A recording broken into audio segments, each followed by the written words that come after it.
Hello ladies and gentlemen, Mr. Waples here, and today we're going to talk about progressive era presidents.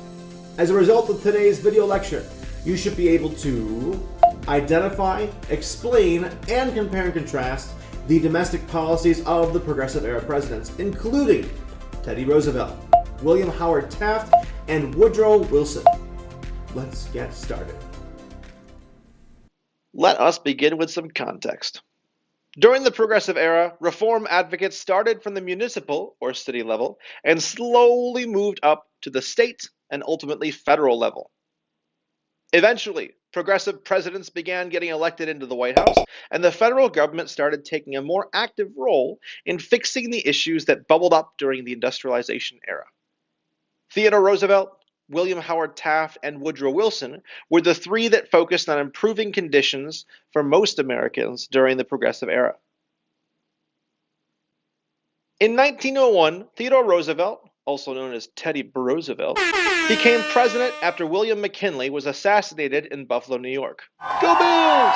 TR was a progressive Republican who believed in using government intervention to solve society's problems. As part of his domestic policy, he promised a square deal for the American people. This meant to give everyone a fair deal. Theodore Roosevelt's domestic policy focused on the 3 C's: corporate regulation, reining in businesses that had become too powerful; consumer protection, creating new rules that protected the people buying goods and working jobs; and conservation, protecting the environment so that we did not run through all of our natural resources at once. Trustbuster Teddy.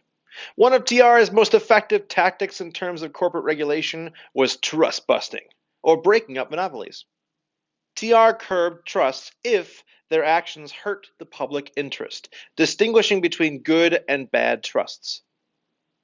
He revived the Sherman Antitrust Act, using it to break up the Northern Securities Company, a railroad company, the Beef Trust, Rockefeller's Standard Oil Company, and many others.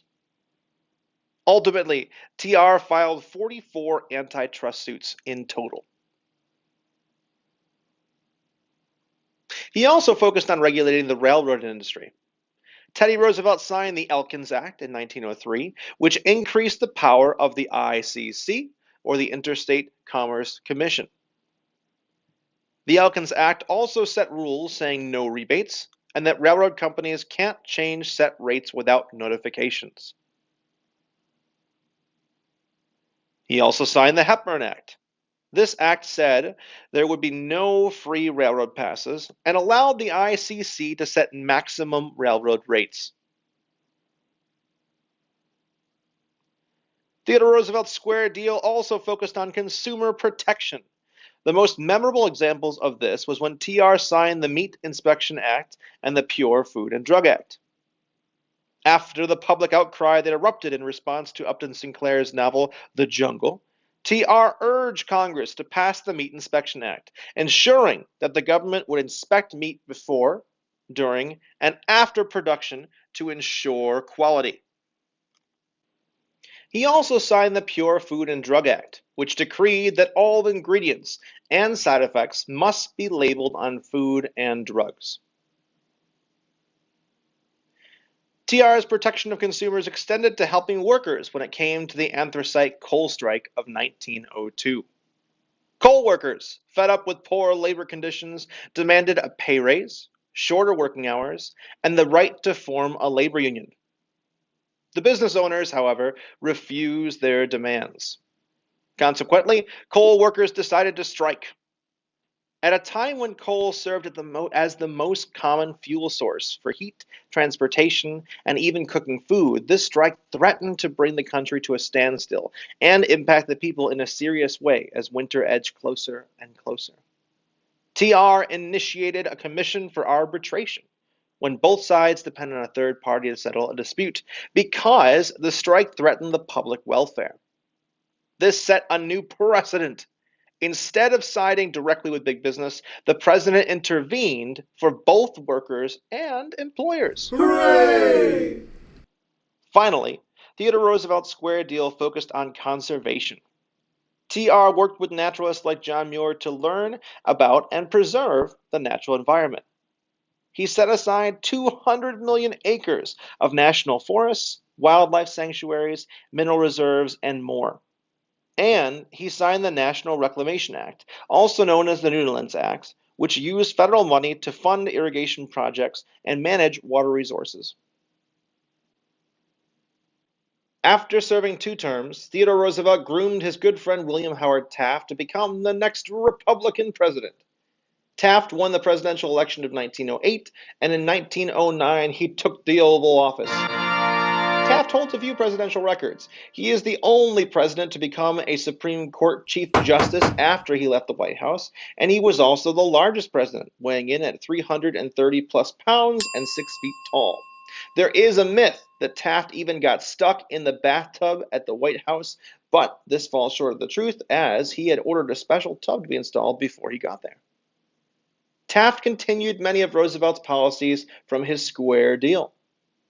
He was also a trust buster, with 90 trusts busted, yet he still isn't given as much credit as TR. He also regulated big business. Taft signed the Mann-Elkins Act, giving the ICC the power to regulate telephone, telegraph, and cable wireless companies. Taft helped workers by creating the Department of Labor to manage business affairs from the presidential cabinet. He also created the 8-hour workday for federal employees. However, in terms of conservation, Taft fell short of TR's square deal.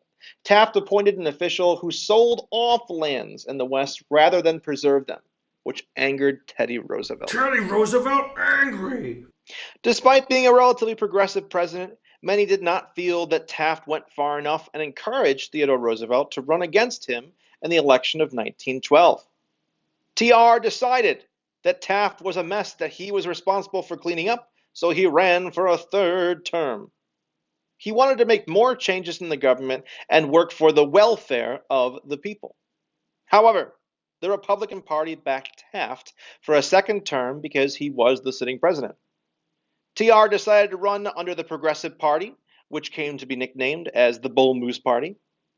Republicans were split between conservatives and progressives, and although TR won more votes than Taft, he had effectively split the Republican vote in half, and Woodrow Wilson won from the Democratic Party.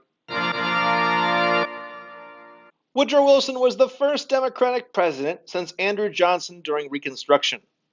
He was an academic and a professional historian who led a career as president of Princeton University in New Jersey. After running the Ivy League college or university for 8 years, Wilson became governor of New Jersey for 2 years before being elected president of the United States. Woodrow Wilson's domestic policy was called New Freedom, and it focused on continued reform. Like the other 2 progressive presidents, Wilson also saw himself as a trust buster. Wilson wanted to eliminate all monopolies, and he signed the Clayton Antitrust Act in 1914, which strengthened the Sherman Antitrust Act to break up monopolies. Wilson also regulated big business by creating the Federal Trade Commission, FTC for short. The FTC investigates unfair business practices and issues cease and desist orders. Essentially, it serves as a watchdog of business. Finally, Wilson took on banking reform. In order to reduce the frequent ups and downs in the economy, Wilson signed the Federal Reserve Act, or Fed. This created 12 Federal Reserve districts to regulate national banks. It controlled the money supply, interest rates, gave loans, and provided more stability and security to the economy. 4 Progressive era amendments were passed during this period in U.S. history. In 1913, the 16th Amendment was passed, creating a progressive or graduated income tax where the wealthy paid more than the poor. In the same year, the 17th Amendment was passed, allowing senators to be directly elected by the people instead of by state assemblies, as was originally written in the Constitution. In 1919, the 18th Amendment marked the beginning of Prohibition, which banned the production, distribution, and sale of alcohol. And finally, in 1920, the 19th Amendment was the culmination of the movement for women's suffrage, granting women the right to vote. And there you have it, ladies and gentlemen, the progressive era policies of progressive presidents Theodore Roosevelt, William Howard Taft, and Woodrow Wilson. Be sure to know each of these and be able to compare and contrast them. And I hope you enjoyed this video lecture, and I will see you next time. Have a lovely day. Bye-bye.